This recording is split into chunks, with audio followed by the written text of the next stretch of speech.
Let me just start by saying it's only similar to Silence of the Lambs because it has a female protagonist. That's right, Longlegs is a 2024 supernatural horror brought to us by writer-director Oz Perkins. With a phenomenal screenplay that unravels like a book and some pretty effective jump scares, I say this movie all in all is well worth a watch. But here's my biggest thing.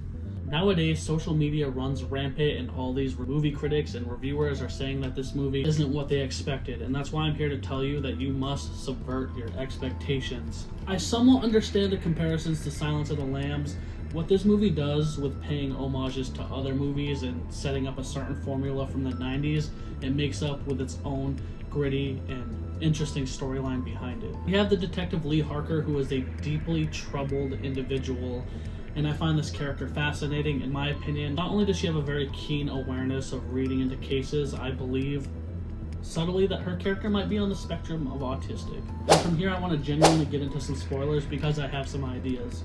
There have been many moments where people say this movie takes a hard turn when the movie ends up becoming more of a supernatural element. During the entire process of the movie, from her first day as a FBI agent, Harker has this insane awareness of the case and almost like this grounded connection to the serial killer Longlegs. Essentially, he is this eccentric and very brutal doll maker who also happens to be a satanic devil worshiper. If you pay close attention to the movie, you will realize that through Harker's past and relationship with Longlegs, even though that part of her memory from her childhood didn't stick out, it's far less supernatural, more so than it is very religious and influenced by the devil.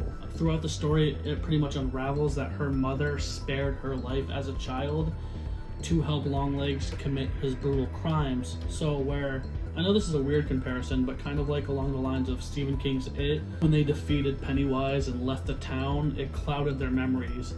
So from her mother helping Longlegs and sparing her daughter's life, helping commit these crimes, it clouded Harker's memory more than anything. And I will say this movie really does feel gritty and dirty, and one of those movies that when you watch it in theaters, it feels like you're not allowed to watch it. You know, when you're a kid and you pop in a VHS and you're watching it and you're just traumatized looking around the corner being like, I'm gonna get in trouble. That's how truly disturbing this movie is to me. Like I said, I usually don't get hit with jump scares at all. In this movie, I jumped a few times. It's also one of the few movies where sometimes I'll be the guy to say it. When I'm in the theater watching the movie, I try to enjoy the film first, but sometimes I take notes. This one, I very rarely wrote anything because I was just glued to the screen trying to soak in everything from the camera shots that are so wide and taunting. Like, you keep, the way Oz Perkins decided to set up a frame, you keep looking in the corner because you think something's going to creep out of the background or attack a main character. And I also want to say that the performance from Nicolas Cage is genuinely phenomenal. Here's my biggest thing. I know it's kind of a hot take. People are going to call me wild for this one. But Nicolas Cage is one of those actors for me along the line of Leonardo DiCaprio, where no matter how good their character work is and how strong their performance is, they just have this part of them that you can't shake past. Like, there are some great character actors, but for me, these two have always been like, you watch them and as deep as they try to go with a role, you see that it's them. I will say that the character Longlegs genuinely was fascinating and creepy, but I wasn't fully committed and scared as much as I wanted to be because I knew it was just Nicolas Cage. With that being said, he gave a terrific performance, a very unique performance that I think he created on his own and kind of made a next generational horror figure out of this performance. It was very eerie, and every time he was on the scene, you had a disturbing good time. And the writing of this movie is just flawless. Like I said, it reads out like a novel. You could tell the way he structured the script, everything pieces together flawlessly.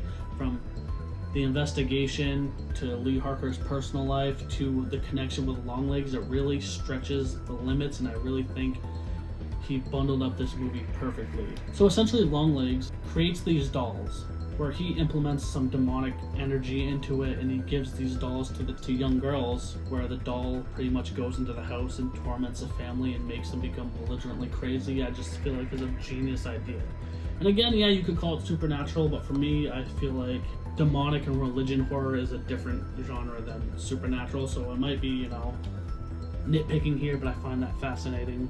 And every performance of this movie is phenomenal. From Blair Underwood, who plays his Agent Carter, who is essentially Agent Harker's boss, and then Harker's mother, played by Alicia Witt, and even with a small role of Kiernan Shipka as one of the survivors of the Longlegs massacre. It's just a very eerie movie, and it makes you feel like everything is exactly what it seems, but it's almost a fever dream. From Maika Monroe's performance as a very deeply attached person who seems very disconnected from social norms, to the larger-than-life atmospheric performance of Nicolas Cage, this movie just hits creepy and eerie out of the park. I'm a sucker for atmospheric and deranged movies, and this one is genuinely bone-chilling. Do I think this movie is the next generational masterpiece? It just depends on what you think. If you're going into it expecting something else, subvert your expectations. If you're going into this hearing people say, it's just like Silence of the Lambs, subvert your expectations, because Oz Perkins subverted everyone's expectations by creating a one-of-a-kind movie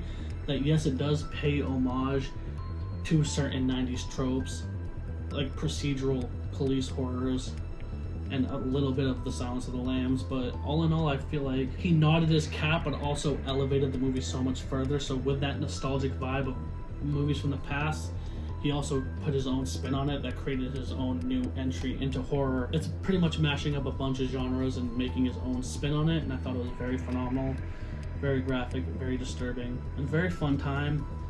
After leaving the theater, I thought about this movie for quite a bit, and I didn't want to rush filming this review because I wanted to have something to say about it other than what all these other YouTubers are saying. Go into it expecting just a freaky movie. Don't have these predetermined ideas, and I feel like you'll have a great time.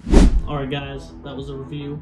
Subscribe, give me a thumber, hit that ding button harassing you, telling you, hey, it's me, I'm here. And I'm gonna say it one time for the one time and two time for the O's. Give me a hell yeah. There she is.